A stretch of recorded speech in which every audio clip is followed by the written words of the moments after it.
right, I am back really shortly, guys. We'll do a little bit of reading and then we'll close it down for today. Chapter 55 of, let's go back, Shift Your Mind, Shift the World by Steve Chandler.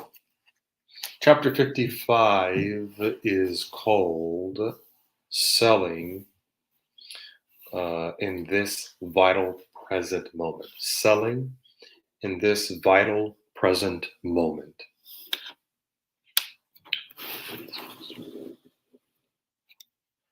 There it goes. All right.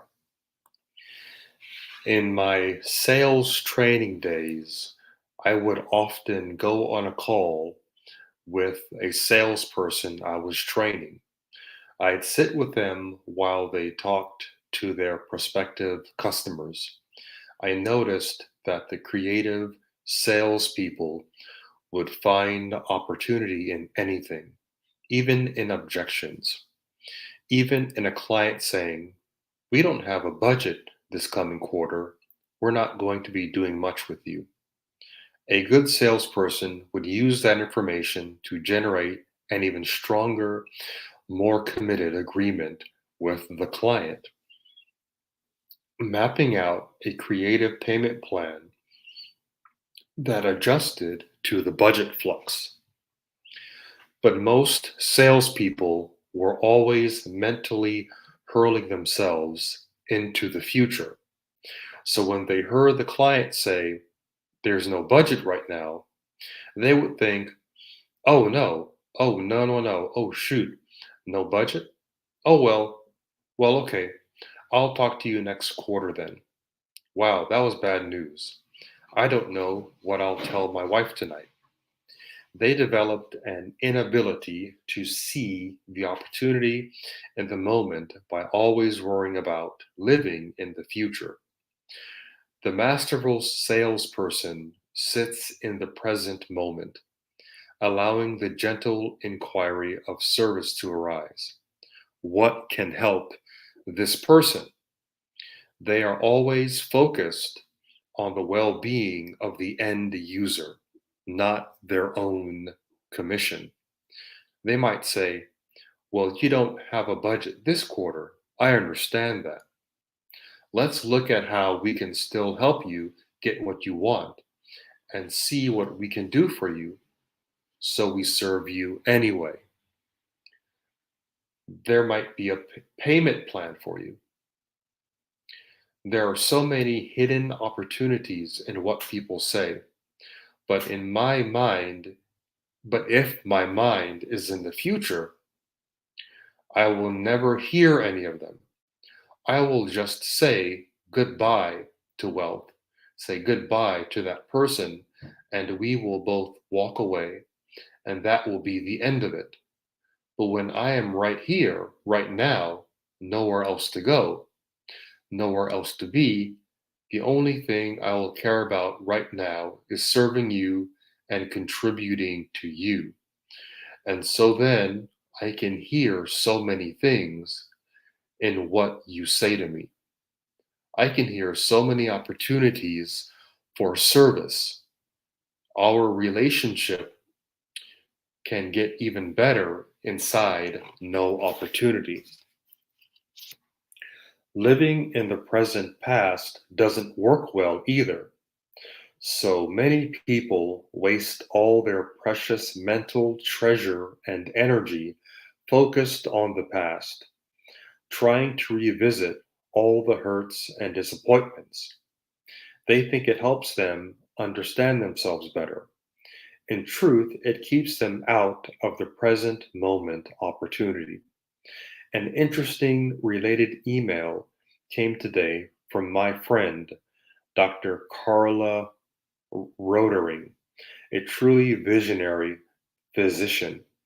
She said, "I was thinking of my ex-husband last night, who spends his life as a paleontologist sifting through rubble for some meaningful relic that will help him create a story of Earth of the past as a way of predicting the Earth of the future. I thought of the thousands of fossils he had found and about the famous dinosaur he excavated.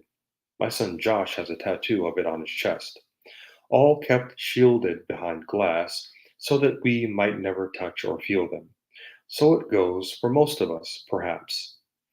That ceaseless sorting through the stones and rocks we call our history, so that we might find some remnant we call true as an explanation or dispensation of the details of our lives.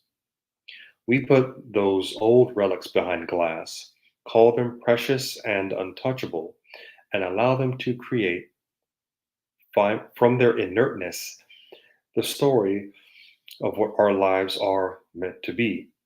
I believe the past has earned a certain kind of honor, but this isn't a conversation about honoring the past. It's a conversation about putting that legitimate past to illegitimate use in a way that holds us in a motionless and false sense of helplessness. Or at least it does that for me. Oh no, it's not just you, Carla. It's all of us. Even those of us who are looking so successful on TV playing professional golf.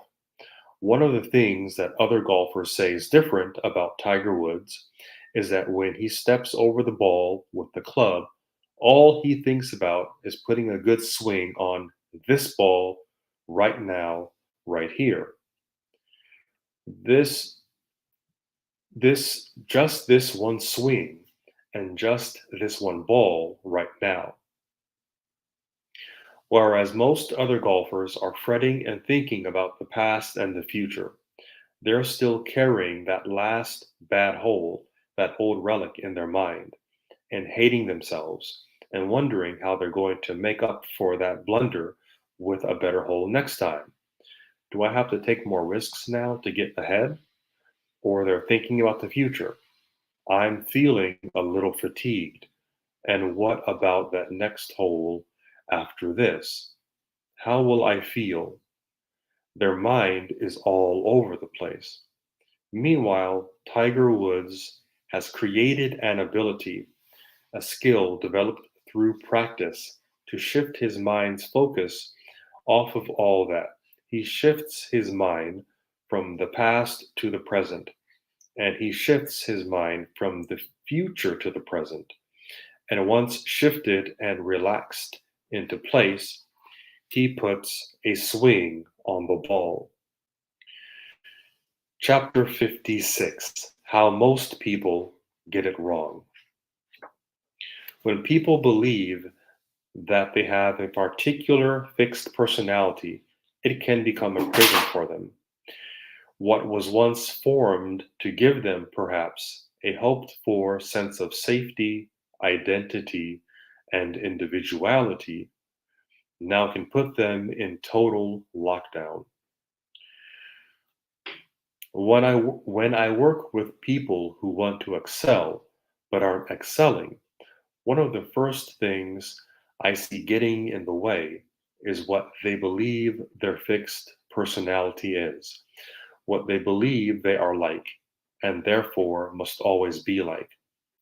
Now, it's true that people have various belief systems inside themselves that have been created from childhood by repeated thoughts.